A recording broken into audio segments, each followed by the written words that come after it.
Los Angeles regional team.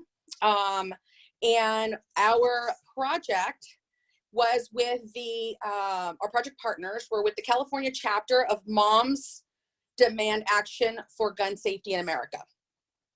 Our organizational POC unfortunately changed a few times and made it a little difficult to kind of find, our rhythm as far as what they actually wanted. So to date, I still don't have a POC that I'm actually in contact with. So throughout this presentation, this is the presentation that I've created based on desired outcomes, or for the narrative for the work. However, this could change once I actually meet with the partners. So let me go back really quick and let you know that originally, just to give you a bigger overview, I called it MDA. That's how I kind of condensed it. In Los Angeles, would like to have veterans assist with the outreach of our public education campaigns. And their public education campaigns were Be Smart and Speak for Safety, as well as GVRO, which is the governing document to have a restraining order for anyone in the home to have a weapon. This could include, but is not limited to, the outreach and development of new community partners to help at scheduled time conduct presentations. They additionally wanted to learn about one or both of the educational campaigns that they have. They wanted us to learn to speak on gun safety, safety storage, as well as suicide prevention. They were depending on the interest of veterans of becoming trained. Unfortunately, I'm not quite sure what that training entailed just yet, but I do know that we were really excited because gun safety and responsibility is a big one, especially as their mission statement. So looking at what they desired and looking at what I wanted to develop, these are the reasons why I came up with this project. So overall, when it came to the demographics of firearms, okay, so firearm deaths for every 100,000 minors by race were, as far as suicide, homicide, and unintentional. The unintentionals are quite small, whereas they are doubled for suicide, and homicide is 6 times likelier to happen in the Black community, whereas in the Native American, white, and the API, the Asian Pacific Islanders, became smaller. Now, unfortunately, and this is something that I've run into over time when it comes to statistics, is that the Latino community is split in two. So we are either based on Black or based on white. It is not, so that's the one thing that I would definitely caution when people are using these types of graphs when it comes to the demographics of firearms, because it's based on color of skin versus actual ethnicity. And I know that was something else further along, hopefully we can touch on during the Q&A, was just cultural competency. And this is where cultural competency is lacking in the firearms community. So the scope of this project was to increase awareness of MDA, Moms Demand Action education campaigns in Los Angeles through outreach and development of relationships with the community partners. So that was the ultimate scope of this project and how we went about it. Now, in looking at the different mission statements, not only of MDA, but as well as,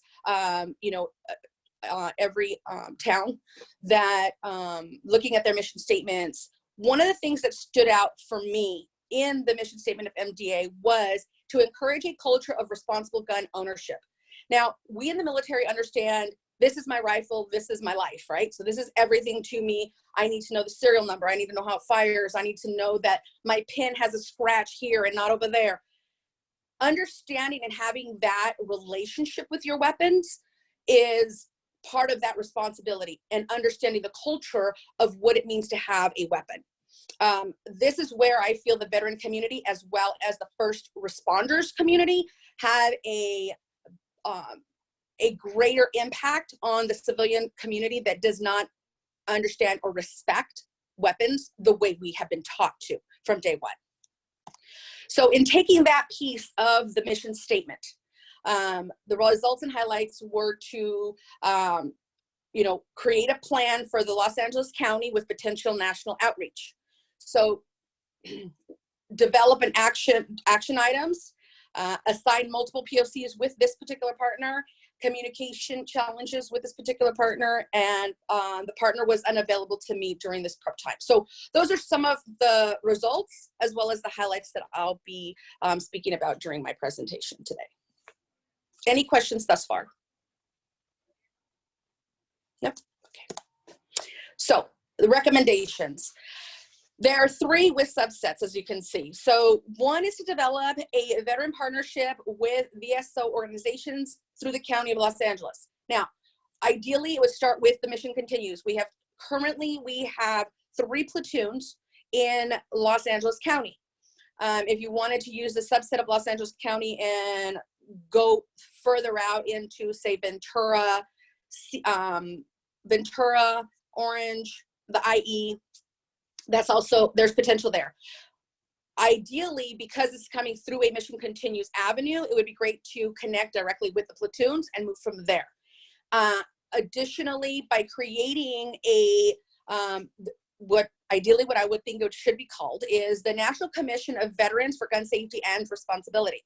I did do some digging through the California Secretary of State as well as national. There's not an organization like this that created with these names. I looked up with the NRA. They have funding and monies for gun safety classes, as well as many veterans organizations have free safety classes for other veterans and their families. And that's what's, by creating the and their family portion is key, because again, we were taught, and civilians aren't really taught. They can go buy a weapon at Walmart and they follow whatever their laws are for their state, and they have them.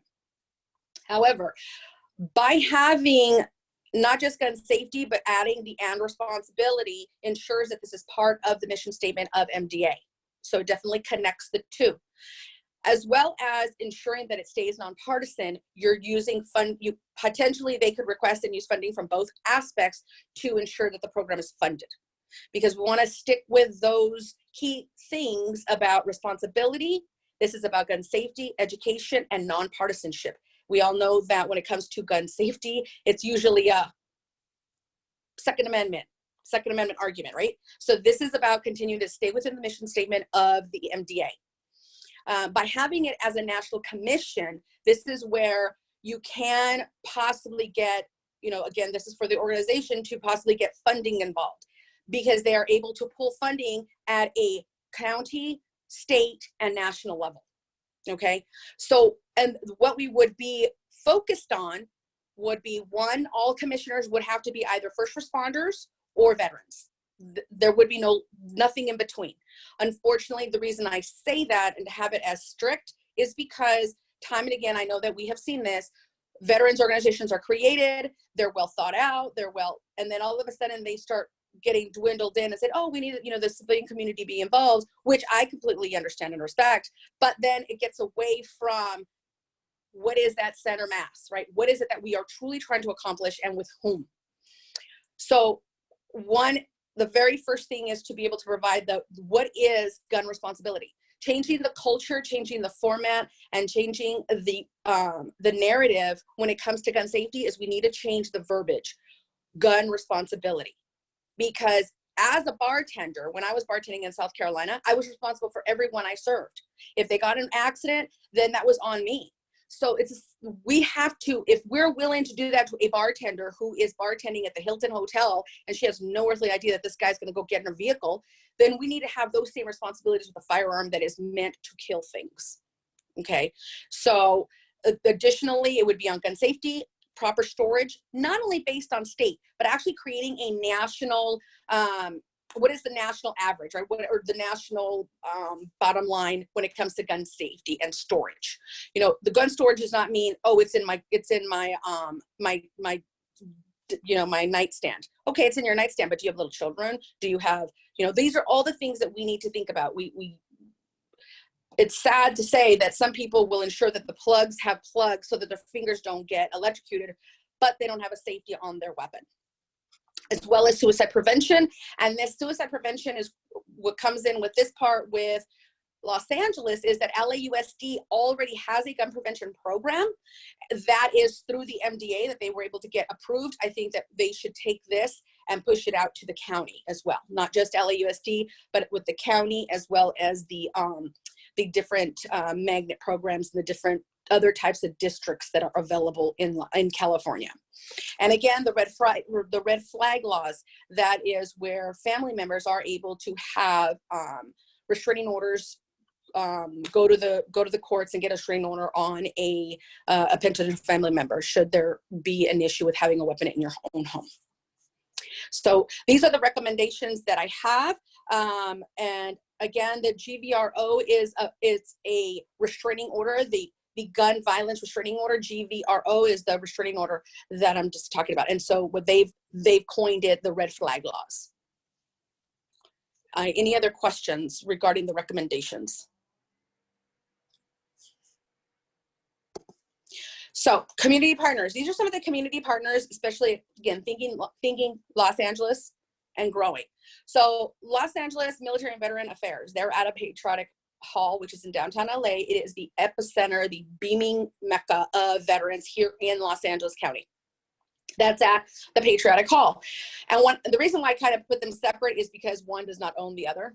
One, Patriotic Hall is actually the building. So ideally, I would love it if Patriotic Hall would actually work directly with Mission Continues and MDA to give us an office, give us a space so that we actually have presence in what is the Veterans House here in Los Angeles. Cass and Sons Group. This is a gun range which is owned by a retired first sergeant, MP. She runs a gun range. She teaches gun safety. She does safety programs for children, for women, for grandparents. She's very, very embedded into the community because she started actually her program at Santa Monica College. So she's an actual staple within the community. She was a commissioner for the veterans of Los Angeles County. Additionally, partnering with the Los Angeles Sheriff's Department, the Los Angeles Sheriff's Department actually has their own VFW, American Legion, excuse me. So again, creating that partnership with law enforcement and the VSOs. Again, with the Los Angeles Los Angeles Police Department, the DAV, and the VFW. And if it could all be coined in together with MDA and the Mission Continues, again, coming out of this area, it gives it teeth. And that's what you need especially when you're starting something new. You need to have the teeth and the backbone. What I would see as outcome expectations. So the desired outcome by creating the Commission of Veterans of Gun Safety and Responsibility brings the veterans of Los Angeles County together with Cass and Sons Group, which is an actual gun range, to change the narrative in regard to gun safety. So using the military and first responder range model focused on gun responsibility, safety, storage, suicide prevention, and the red flag laws.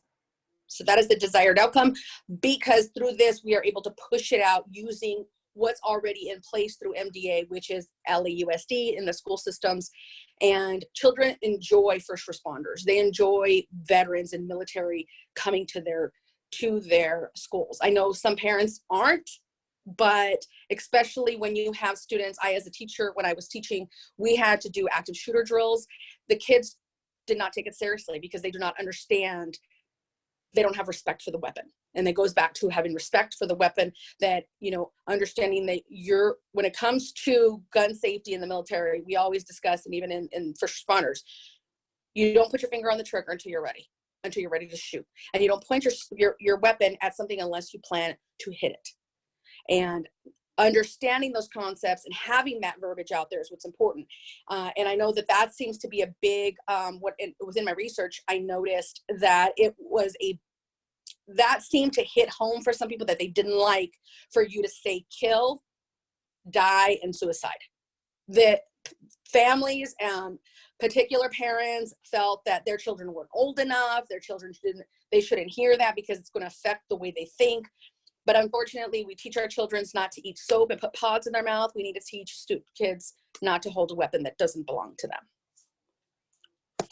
So these are some partner links that I went ahead and put up for us. And if you'll notice the 3 red stripes, that is the actual logo for MDA, for Moms Demand Action. And I think it goes great with our chevrons and our hashes. So I'm a big believer that we need to be able to ensure that we are community-based, and by putting us in a place like Patriot Call with veterans would really create an impact for our student population and changing the narrative. Questions, comments, concerns? Yay, congrats, nice job. Thank you. Thank you. Thanks for presenting that. I really appreciate your resilience through this. I know it was a difficult partnership. It was a bummer they didn't pull through. It's something we're gonna work on, but you're still able to put together a great slideshow for us, a great presentation with relevant content around a very difficult topic. So thank you very much for continuing to push through with us on that. I'm going to open it up now for general comments and any questions if folks have them. Okay. Hi, Olivia. This is Jenna in Chicago. Hi, Jenna. First of all, great job. Thank you. I know, like Jimmy said, I know this wasn't ideal. It wasn't what we had envisioned at all. And you really made the best out of not as great as the situation. That being said, aside from the difficulty I know you had with connecting with your partner, can you talk about other things that maybe just in the process of this showed up as maybe challenges? And then on the flip side, what were some highlights in doing this work? What did you enjoy about the project itself? Okay, so other challenges, unfortunately, as you can see, I'm here by myself, is the partnership within our group. So that was difficult, and it was a very difficult process for me, as Kathy knows, to even come to the decision to present. So that was difficult for me. Because there were so many great ideas out there. It just that didn't mature. As far as the process, I think the one thing I found difficult too was ensuring that I kept the politics out of the project, because this is such a high charged topic. Having to muddle through what was politics, even under the nonpartisan thought process. So, however, on the flip side, what I did enjoy is the stuff I learned, that it made me feel really good that I do know how to handle a weapon. I have respect for this firearm that potentially, can kill someone, and having that knowledge to be able to share that with others is pretty profound. But the other thing I enjoyed about the whole process of this project was learning, the first thing was the DISC assessment. So knowing my partners, knowing what might pull them or push them, or not my partners, but my cohort, fellow cohorts, is that I really appreciated in the very, very beginning, because I'm like, okay, I'm a DI, I get it. Like, so, and I loved that. I was like, okay, I can own this, and I know who I am, and I know that's them, and that's okay. So I really enjoyed that part. I also actually truly enjoyed the assessment of understanding our biases. So, and I understood it, like, when it came to my, like, especially, I mean, we all know there was many of our biases started to come through when things were unexpected. Right. So that's what I noticed a lot of that happened for us as a cohort as a whole. But I really appreciated understanding where my biases come in, and that biases aren't always negative. It's just because that's all we know.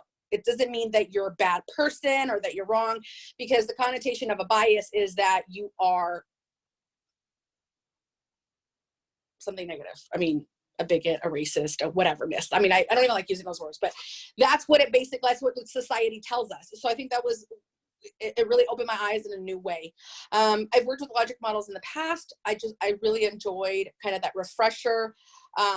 one tool that I really truly enjoyed, Gina, to tell you the truth, was the situational awareness. That tool I will be able to use with my own nonprofit moving forward. It's an excellent tool. I mean, it asks questions you think you're answering, but you really haven't answered. So.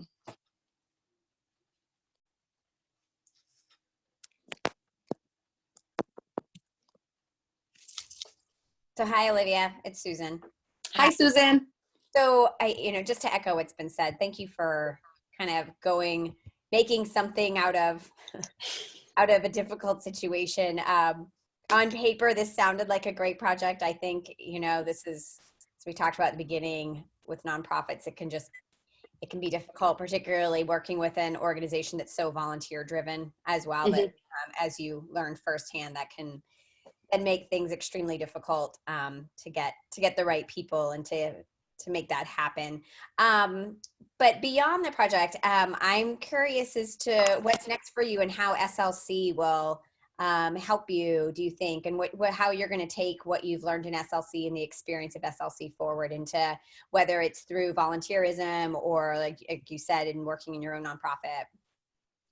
Well, I'll be able to take what I've learned. I create the binder y'all gave me. I have right here, like it's all stacked. It has tabs. I loved it. It's like I'm sort of a research freak. So I love data driven. I love evidence based. And I used to not like evidence based, to be honest, because I said, just because something's evidence based and it doesn't work, why do we keep using the same evidence based program if obviously it's telling you it doesn't work, So.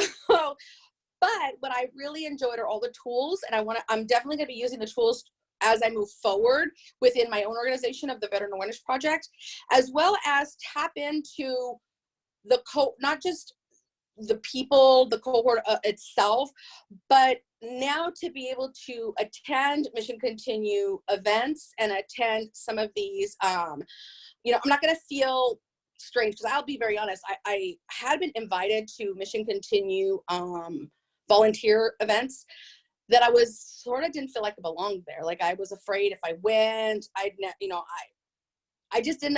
know who the mission, I just knew the Mission Continues existed.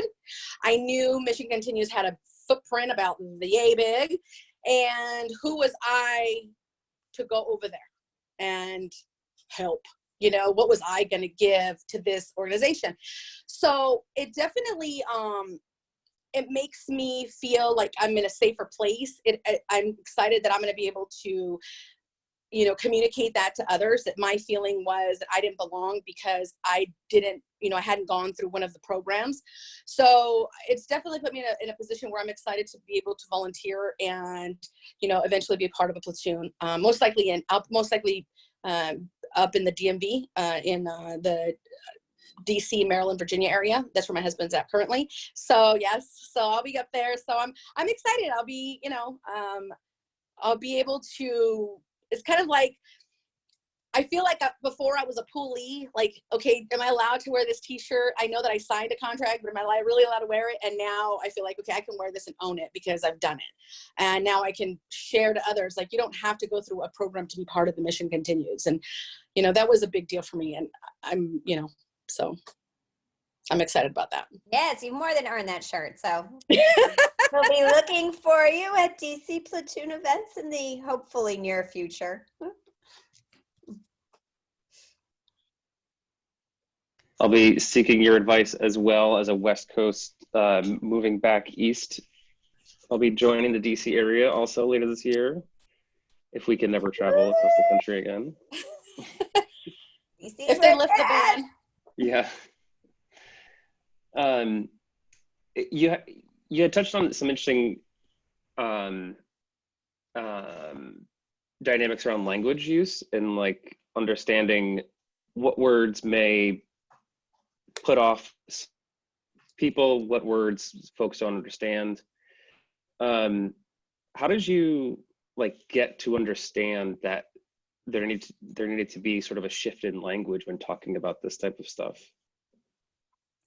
Well, the first was, again, having to muddle through what is politics and what is actually about safety. Coming from an aviation background, that understanding the safety portion of whatever you're doing within the aviation community, is important that you have proper language. So that's kind of where I'm coming from in that aspect, because if when you're flying, you might say, you know, clear right. Well, if I don't know what side of the aircraft you're on and you're telling me clear right, I am totally, everybody on that aircraft is depending that you are on the right side and you're clearing my right, and not on the left and clearing my left and screwing up your language, because ultimately somebody will die. So that's kind of, I mean, I know that's very traumatic, but that's where I come from when it comes to safety. And that also too, I grew up in the barrio. I grew up in the San Fernando Valley, and you know, I grew up in a time when kids were like, "Oh yeah, I have a cohete," you know, that's what they would call it, and they would have it in their pocket. I'm like, dude, you're gonna shoot your foot off, you know? That's what I'd be thinking, and that's still what kids do. I mean, to this day, in 2020, people are still think that it's cool to stick a gun in their pocket, in their front pocket, and it doesn't help that movies perpetuate that ignorance. You know, there's never once have I heard in a movie, or even in the gun in the what is it called, in the games, your weapon's unsafe, like you don't actually hear those words.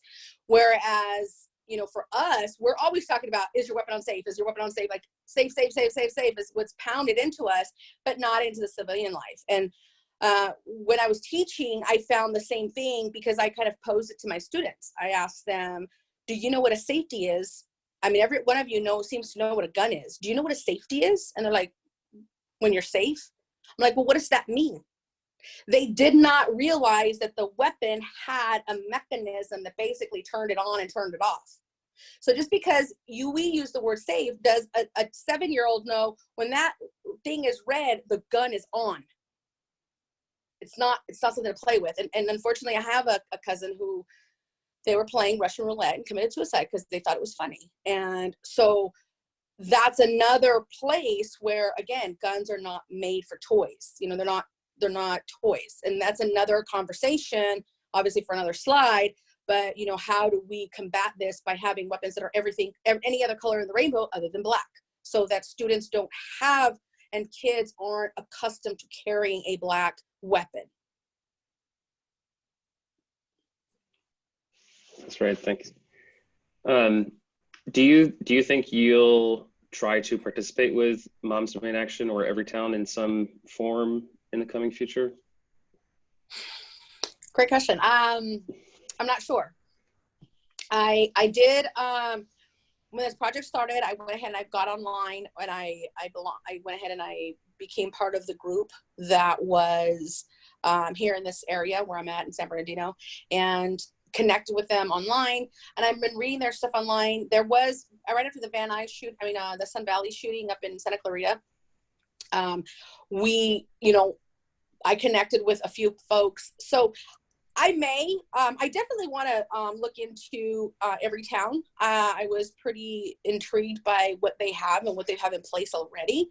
I'm excited that MDA has something with LAUSD, and that kind of piques my interest, because politicians in this area are very unwilling. It's more about no guns. That's like it, like no guns, like instead of actually having a real conversation, because whether they're legal or illegal, children get their hands on these weapons. So it's important they understand. So I am toying with the idea of connecting with them if I'm able to.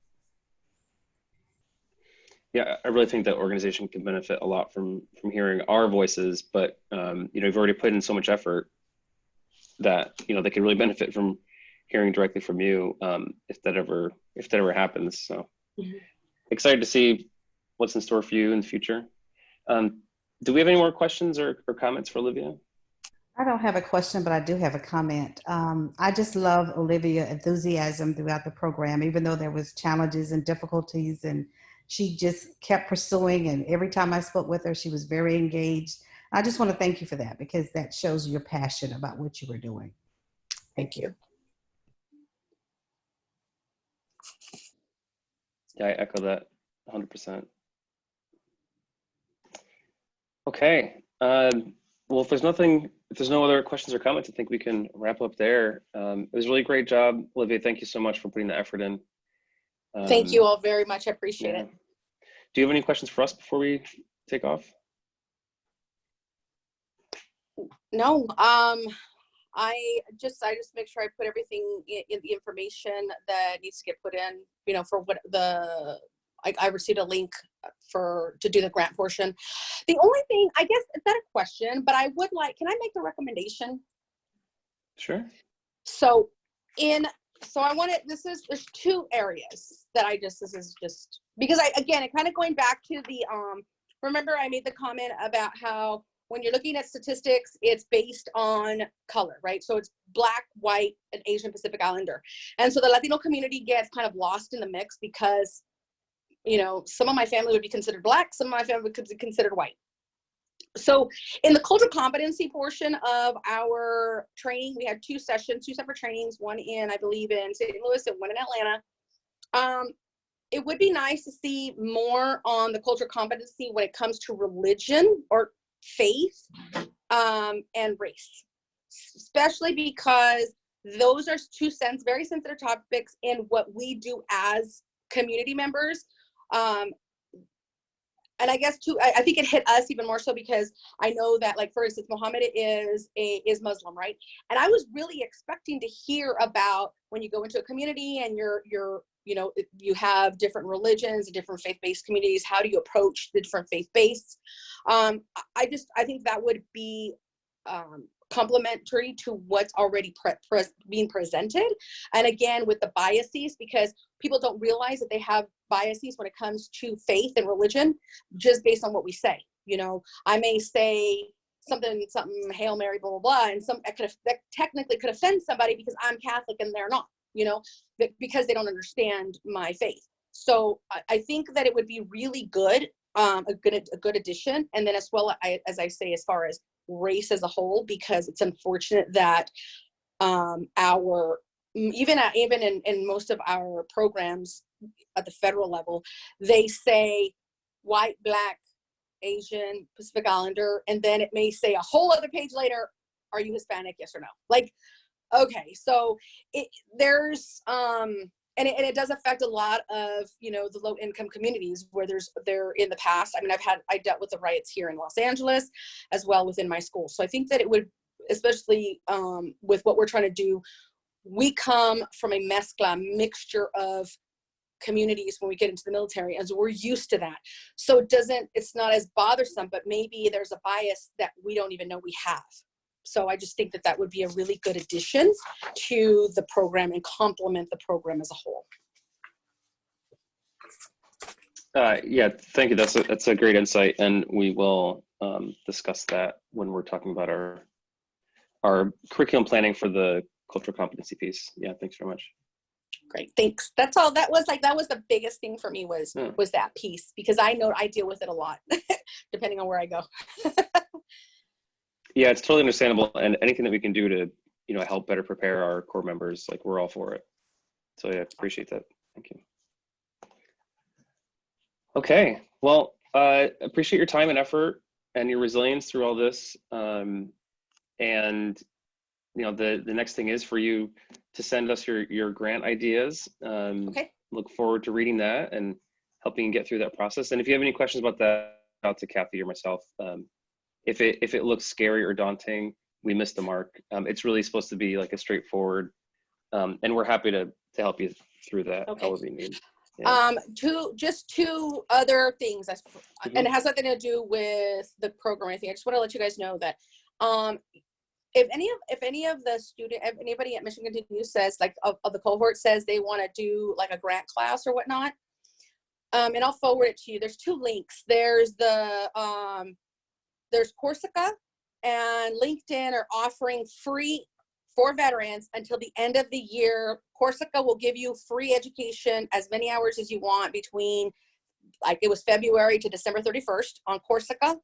And that's like a bunch of universities. And then if they haven't, they can connect to LinkedIn Premier, and they can get into LinkedIn Premier for free. And that itself has classes, just so they, you know, not because when I was reading what I wanted assistance with and what kind of grant thought process, I thought, okay, I want to use this for something that would not get funded in another way. Mm-hmm. Yeah. So yeah, just to thanks for that. maximize. Yeah, I think LinkedIn Learning is a good platform. We as a staff have started to use it just this past month. So. And Olivia, you should feel welcome to share that with your cohort on the Facebook page as well. Okay, will do. Thank That'd be you. Great. All right. Well, thanks, Olivia. Thank It's been you great guys. having you I in the appreciate program. it. Yeah, look forward to seeing you in I'll the see future. you guys.